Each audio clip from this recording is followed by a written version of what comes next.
Jangan lupa subscribe, like, komen, dan share YouTube TVRI Bengkulu. Dan nyalakan loncengnya ya.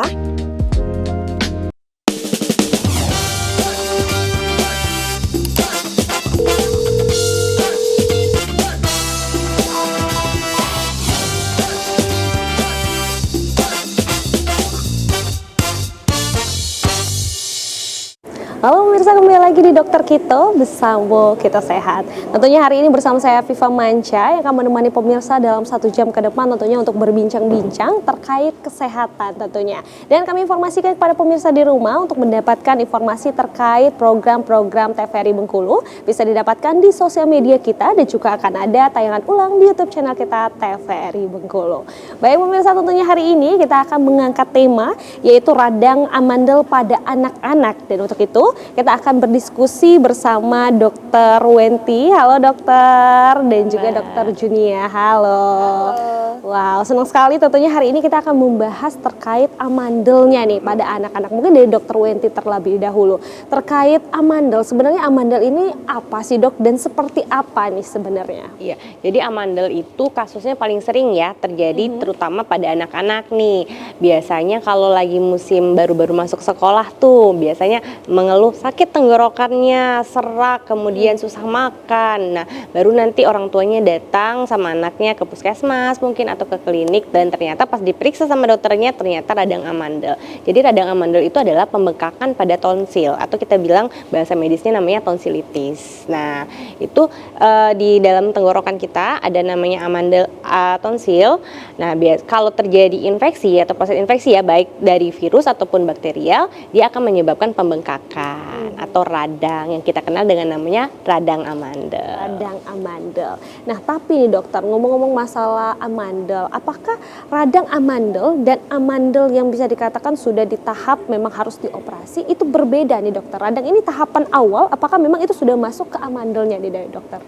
Oke, untuk amandel itu kan sebutan bahasa awam untuk organ yang namanya tonsil ya. Nah, tonsil itu kalau dia radang namanya tonsilitis atau kita bahasa awamnya radang amandel. Nah, untuk tahap mencapai operasi itu perlu kriteria khusus dan memang udah di tahap biasanya sudah di akhir, pembesarannya sudah besar, mengganggu. Walaupun kadang belum terlalu menutup sempurna, artinya menutup saluran bertemu tuh antara kiri dan kanannya belum grade 4 kayak gitu, tapi udah bisa dioperasi kalau memang ada indikasi khusus, tidak ujuk-ujuk yang sekedar yang akut, yang baru 1-2 hari radang ringan itu dioperasi, itu tidak.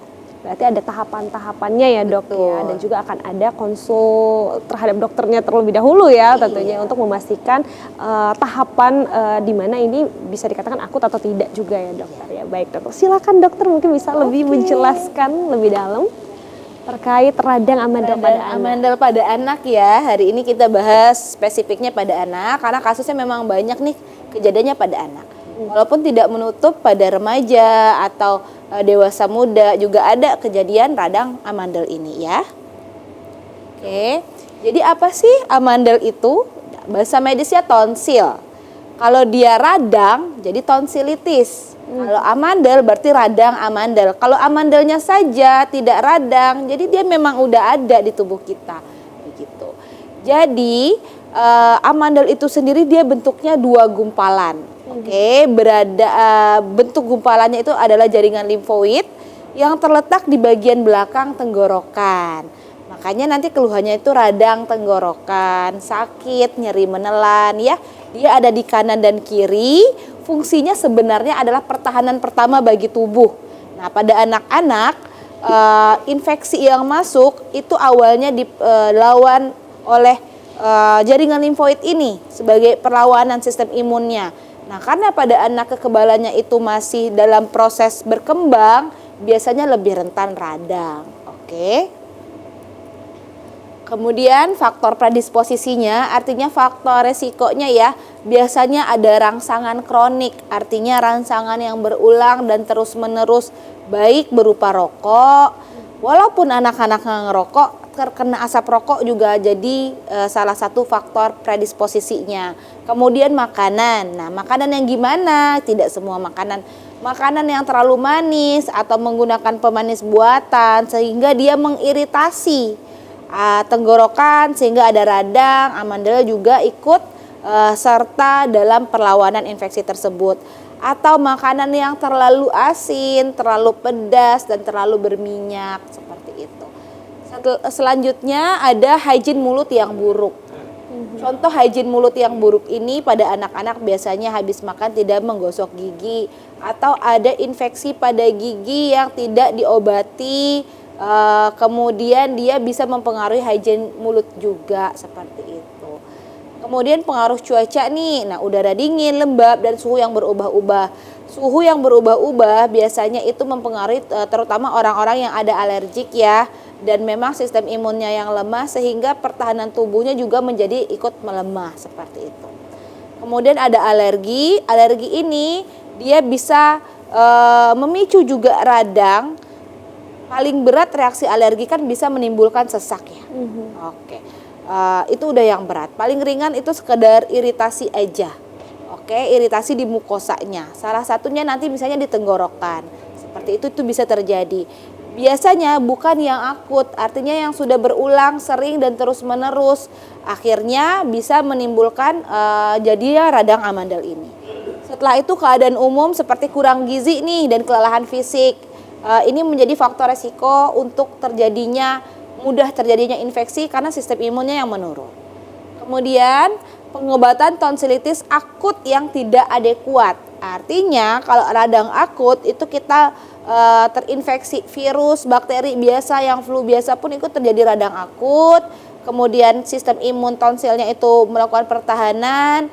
Kalau itu terus-menerus berulang, tidak diobati dengan baik, akhirnya menjadi kronis dan ujung-ujungnya bisa akhirnya membutuhkan tindakan operasi untuk pengangkatan amandelnya ini, seperti itu.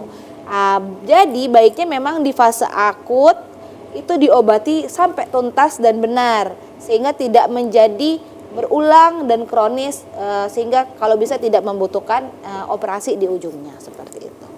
Oke. Nah, kita bahas ke tonsilitis akut dulu nih. Nah, berdasarkan penyebab, tonsilitis akut itu menjadi 2 penyebab. Oke. Pertama ada yang akibat virus dan ada juga akibat bakteri.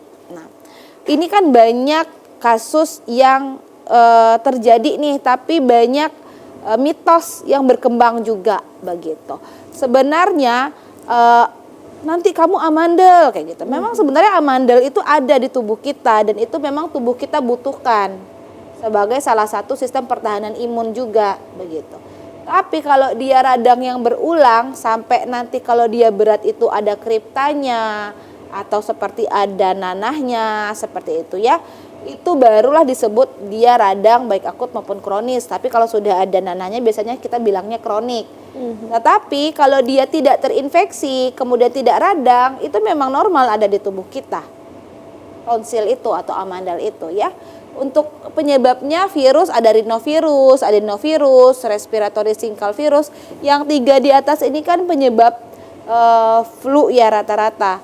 Berarti memang faktor resiko yang kita bahas di awal tadi, jika dia berulang penyakit-penyakit yang sebenarnya ringan, jika dibiarkan terus-menerus akhirnya radangnya itu menjadi kronis, itu bisa menyebabkan derajat kesakitan yang lebih berat.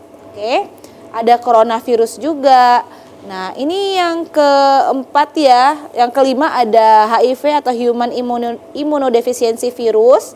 Di sini faktornya bukan hanya sekedar radang, tetapi di imun yang menurun juga, sehingga radang yang harusnya ringan itu bisa menjadi lebih berat. Ada Epstein-Barr virus. Nah, kemudian ada yang bacterial infection. Nah, bakterial ini biasanya paling banyak di grup A Streptococcus. Oke. Kenapa? Karena bakterial tonsilitis itu biasanya lebih rentan atau mudah menginfeksi di tenggorokan ya. Baik dokter. Nah kalau untuk amandel sendiri kita tahu ya kalau misalnya anak-anak itu lebih rawan gitu ya dok ya untuk mendapatkan radang amandel. Tapi juga banyak sekali anak-anak itu yang kayaknya sembuh sendiri nih dokter. Sebenarnya untuk amandel ini bisa sembuh sendiri nggak sih dokter? Oke, untuk amandel yang penyebabnya virus seperti yang kita tahu virus kan self limited ya. Sebenarnya bisa sembuh dengan sendirinya dengan perlawanan. Radangnya itu pun fungsi amandel itu juga sebagai dia imunnya, perlawanannya begitu. Akut Tetapi jika dia berulang terus-menerus, nanti penyembuhannya tidak seperti yang awal-awal. Dan bisa jadi dia tidak bisa sembuh lagi tanpa pengobatan, seperti itu. Karena virus sifatnya self-limited, sebenarnya dia bisa sembuh dengan sendirinya untuk yang masih ringan. Tetapi kalau itu diulang-ulang terus, tetap kita nanti ujungnya tetap membutuhkan pengobatan. Atau memang amanel jadi sudah bekerja terlalu keras, akhirnya membesar, yang terlalu membesar, sehingga butuh tetap tindakan seperti operasi. Seperti itu. Baik dokter. Oke, nah ini kalau kita lihat ya, kalau kita buka mulut nih kita lihat, yang normalnya itu kan di tenggorokan ini kita lihat ada yang kayak menggantung ya, itu namanya uvula. Terus ada seperti gerbang nih.